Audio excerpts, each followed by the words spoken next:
नमस्कार विद्यार्थी मित्रांनो, स्पंदन अकॅडमी या शैक्षणिक चॅनलमध्ये आपल्या सगळ्यांचं मनःपूर्वक स्वागत.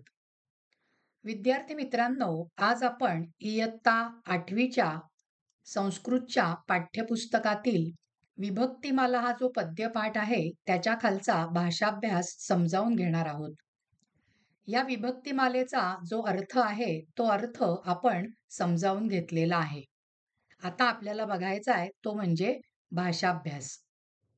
पहिला जो श्लोक आहे विद्यार्थी मित्रांनो, त्याच्यामधला पहिला प्रश्न काय आहे बघूया. प्रथमांत पदानी लिखत. म्हणजे या श्लोकामध्ये आलेले जे प्रथमा विभक्तीची जे जे शब्द आहेत ते लिहायचे. पेपरमध्ये हा प्रश्न जेव्हा येतो ना, तेव्हा लक्षात ठेवा कोणतीही दोन रूपं, दोन शब्द लिहायचे असतात. म्हणून आपण या ठिकाणी दोन रूपं कोणती लिहिली आहेत प्रथमा विभक्तीची? एक लिहिलंय धर्मः आणि दुसरं लिहिलं आहे क्षमा. आता दुसरा जो प्रश्न आहे, जालरेखा चित्रम पूरयत. आता इथे कंसामध्ये त्यांनी आपल्याला जयती असं दिलेलं आहे. आणि मग आता कशा-कशाचा जय होतो? तर आपल्याला चार चौकटीमध्ये शब्द भरायचे आहेत. पहिला शब्द आहे धर्मः, दुसरा शब्द आहे सत्यम, तिसरा शब्द आपण भरलाय क्षमा आणि चौथा शब्द आहे तो म्हणजे देवः. म्हणजे आपल्याला या ठिकाणी असे चार चौकटीमध्ये शब्द लिहिले की 2 मार्क मिळतात. आता दुसरं काय त्याने दिलंय बघा. न जयती. काय जिंकत नाही? कशाचा जय होत नाही? तर पहिल्या चौकटीत आपण उत्तर लिहिलंय अधर्मः, दुसऱ्या चौकटीमध्ये उत्तर दिलंय अनृतम आणि तिसऱ्या चौकटीमध्ये दिलंय क्रोधः, चौथ्या चौकटीमध्ये आहे असुरः. या चार गोष्टींचा जय होत नाही. आता श्लोक दुसरा, त्याच्यातला पहिला प्रश्न काय आहे बघा. द्वितीयांत पदानी लिखत. मग या दुसऱ्या श्लोकामध्ये असलेली जी रूपं आहेत त्याच्यातली दोन रूपं आपण इथे लिहिलेली आहेत द्वितीया विभक्तीची. पहिले आहे वसुदेव सुतम आणि दुसरं रूप आपण लिहिलंय द्वितीया विभक्तीचं देवम. दुसरा प्रश्न काय आहे बघूया चला. दुसरा प्रश्न त्यांनी दिलाय सुभाषिते क्रियापदम किम. या सुभाषितामध्ये या दुसऱ्या श्लोकामध्ये कोणतं सुभाषित आलेलं आहे? आपलं सुभाषितामध्ये कोणतं क्रियापद आलेलं आहे? तर क्रियापद आलेलं आहे वंदे. हे आत्मनेपदी क्रियापद आहे. हा आत्मनेपदी धातूंचा भाग विद्यार्थी मित्रांनो आपल्याला दुसऱ्या सत्रामध्ये बघायचा आहे बरं का. आता तिसरा प्रश्न त्यांनी दिलाय जालरेखा चित्रम पूरयत. मग श्रीकृष्ण. मग श्रीकृष्णाबद्दलची काय काय विशेषण आलेली आहेत? पहिलं आलेलं आहे वसुदेव सुतः. वसुदेवाचा मुलगा. कंस चाणूर मर्दनः. कंस आणि चाणूर यांचं मर्दन केलेला म्हणजे त्यांचा वध केलेला. देवकी परमानंद. देवकीला खूप आनंद देणारा. आणि चौथ्या चौकटीमध्ये लिहिलंय जगद्गुरुहू. जगाचा गुरु. आता तिसरा जो श्लोक आहे त्या श्लोकामधला पहिला प्रश्न बघा काय आहे. तृतीयांत पदानी लिखत. मग आपण तृतीय विभक्तीची त्या सुभाषितातली दोन रूपं कोणती लिहिली आहेत? व्यसनेन आणि दुसरं रूप लिहिलंय कलहेन. आता आपल्याला त्यांनी दुसरा प्रश्न काय दिलाय बघा. समानार्थक शब्दान मेलयत. म्हणजे डाव्या बाजूकडे आणि उजव्या बाजूकडे दोन्ही समानार्थी शब्द आहेत. फक्त ज्याची त्याला आपल्याला काय लावायची आहे? जोडी लावायची आहे. मग विनोदः याचा समानार्थी शब्द काय येणार आहे बघा विद्यार्थी मित्रांनो. मनोरंजनम. त्याच्यानंतर मूर्खः. मूर्खः साठी आपल्याला लिहायचा आहे शब्द समानार्थी जोडी लावायची आहे मूढः. त्याच्यानंतर आहे निद्रा. निद्रा म्हणजे शयनम झोपणे. आणि व्यसनम. इथे व्यसनम शब्द संकट म्हणून, इथे व्यसन शब्द वाईट सवय म्हणून त्याने दिलेला आहे आणि त्याच्यासाठीचा प्रतिशब्द आहे दुरभ्यासः. दुरभ्यासः म्हणजे पण वाईट सवय. तिसरा प्रश्न बघा काय आहे. एकवाक्येन उत्तरम लिखत. धीमताम कालः कथम गच्छति. म्हणजे बुद्धिमान माणसं स्वतःचा वेळ कसा घालवतात तर आपण उत्तर लिहिलंय बघा.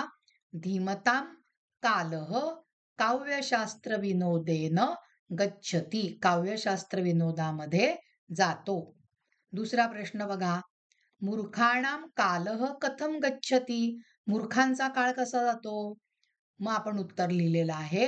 मूर्खाणां कालः व्यसनेन, व्यसनामध्ये जातो, निद्रया, झोपेमध्ये जातो, कलहेन वा किंवा कलहामध्ये, भांडणामध्ये जातो. चौथा श्लोक बघूया. प्रश्न त्यांनी दिलाय, चतुर्थंत पदानी लिखत. मग आपण दोन रूप काय लिहिलेत बघा. पहिलं रूप आपण लिहिलंय विवादाय आणि दुसरं रूप लिहिलंय ज्ञानाय. चतुर्थीचं रूप बरं का. आता स्तंभ पूरणम कुरुत. त्यांनी विचारलंय किम. किम म्हणजे काय, आणि इथे त्याने दिलंय किमर्थम. किमर्थम म्हणजे कशासाठी. मग चला काय दिलंय बघूया. विद्या कशासाठी. खल म्हणजे दुष्ट माणसाची विद्या कशासाठी आहे.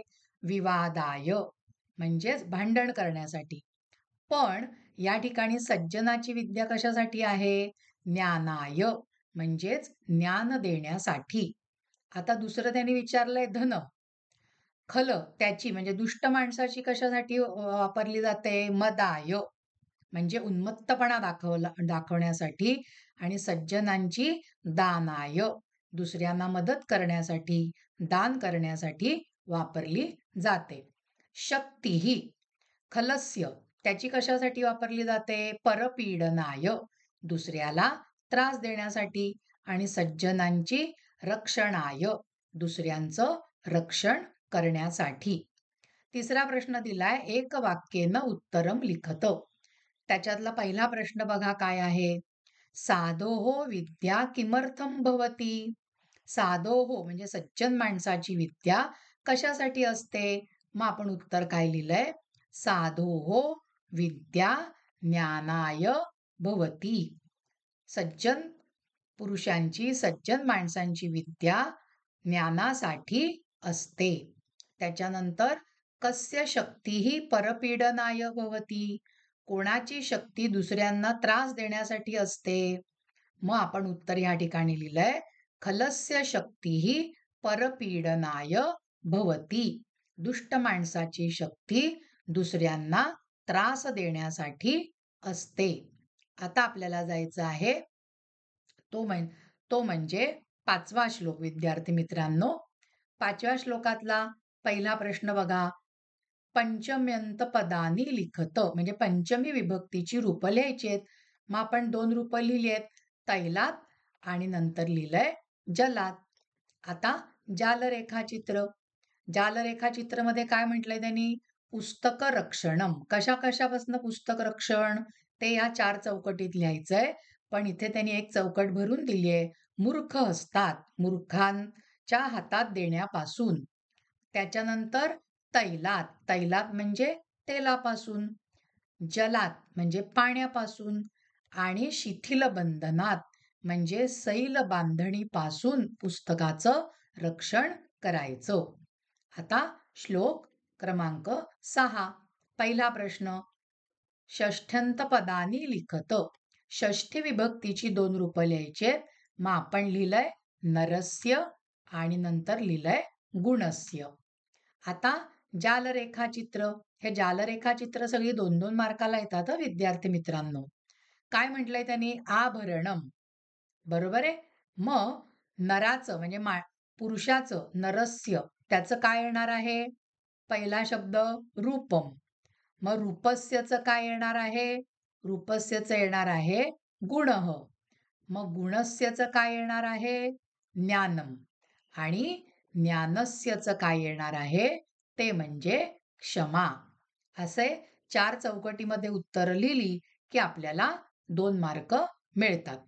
चला आता आपण जाऊया श्लोक क्रमांक 7 कडे.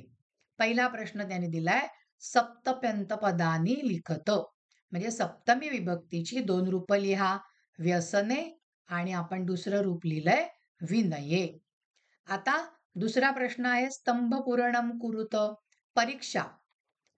कस्य म्हणजे कोणाची. कोणाची परीक्षा. आणि कदा म्हणजे केव्हा. कोणाची परीक्षा केव्हा होते ते लिहायचंय. मग मित्रस्य, मित्राची परीक्षा कधी होते? व्यसने. इथे व्यसन या शब्दाचा अर्थ संकट आहे बरं का विद्यार्थी मित्रांनो. संकटात. त्याच्यानंतर शूरस्य. शूराची परीक्षा कुठे होते? रणांगणे, रणांगणावर. भृत्यस्य म्हणजे नोकराची परीक्षा, सेवकाची परीक्षा कुठे होते? विनये, विनयामध्ये, त्याच्या नम्रपणामध्ये. दानस्य, दानाची परीक्षा कधी होते? दुर्भिक्षे म्हणजे दुष्काळ पडल्यानंतर. आता आपल्याला जायचंय श्लोक क्रमांक 8. पहिला प्रश्न त्याने दिलाय, संबोधनांत पदानी लिखत. संबोधन विभक्तीची 2 रूप. पहिले आपण लिहिलंय आदिदेव आणि दुसरं लिहिलंय भास्कर. पुढचा प्रश्न बघा, सूर्य इत्यस्य शब्दस्य कृते अमरपंक्तिम लिखत. मग अमरपंक्ती ही आहे, भानुः हंसः सहस्रांशुस्तपनः सविता रविः, आणि त्याचा विग्रह केला तर भानुः हंसः सहस्रांशुः तपनः सविता आणि रविः. आता शेवटचा श्लोक 9वा, श्लोक क्रमांक 9. पहिला प्रश्न बघा त्याने काय दिलाय, राम इति शब्दस्य का विभक्तीही वाक्ये प्रयुक्ता इति लिखत. म्हणजे राम या शब्दाची कोणती विभक्ती वाक्यात आली आहे ते लिहा. पहिलं वाक्य बघूया, राजमणीही रामः सदा विजयते. मग आता इथे रामः आलंय. रामः म्हणजे कोणती विभक्ती आली विद्यार्थी मित्रांनो? देवः सारखी प्रथमा विभक्ती. दुसरं वाक्य बघा, अहम रामम भजे. आता इथे रामम आलंय, बरोबर आहे. मग रामम शब्द काय झाला? कोणत्या विभक्तीमधला आला? द्वितीया. देवम तसं रामम द्वितीया विभक्ती. त्याच्यानंतर तिसरं वाक्य, रामेण निशाचर चमुः अभिहता. रामेण, देवेन सारखं विभक्ती कोणती आली आहे? म्हणजे तृतीया विभक्ती. त्याच्यानंतर चौथं वाक्य, तस्मै रामाय नमः. आता रामाय म्हणजे देवाय सारखं चतुर्थीचं रूप आलंय, म्हणून विभक्ती कोणती लिहिली आपण? चतुर्थी. म्हणून शब्द आता पाठ करायला लागा बरं का विद्यार्थी मित्रांनो. दुसऱ्या सत्राला त्याचा खूप उपयोग होणार आहे. पाचवं वाक्य बघा, रामात परतरम परायणम न अस्ति. मग आता या ठिकाणी आलंय रामात हे रूप देवात तसं रामात, आणि म्हणून त्याची विभक्ती काय झाली आहे? पंचमी. 6वं वाक्य बघा, अहम रामस्य दासः अस्मि. रामस्य, देवस्य. लक्षात येतंय विद्यार्थी मित्रांनो? म्हणजे आपल्याला विभक्ती कोणती लिहावी लागेल? षष्ठी. 7वं वाक्य बघा, मे मम चित्तलयः सदा रामे भवति. रामे, देवे तसं रामे, म्हणजे विभक्ती काय मांडावी लागेल आपल्याला? सप्तमी. आणि 8वं वाक्य, भो राम त्वम माम उद्धर. राम, भो राम, राम आलाय बघा, हे देव तसं राम, म्हणून विभक्ती आली संबोधनम. विद्यार्थी मित्रांनो, आज आपण या पद्यपाठाखालचा जो भाषाभ्यास आहे तो समजावून घेतला. आपला आजचा हा भाग इथेच संपलेला आहे. तुम्हाला जर का हा भाग आवडला असेल तर ह्या भागाला लाईक करा, ह्या भागाला शेअर करा, आणि स्पंदन अकॅडमी या शैक्षणिक चॅनलला अजूनपर्यंत सबस्क्राईब केलं नसेल तर लगेचच सबस्क्राईब करा. म्हणजे येणाऱ्या प्रत्येक भागाचं नोटिफिकेशन तुम्हाला लगेचच मिळत जाईल. धन्यवाद विद्यार्थी मित्रांनो.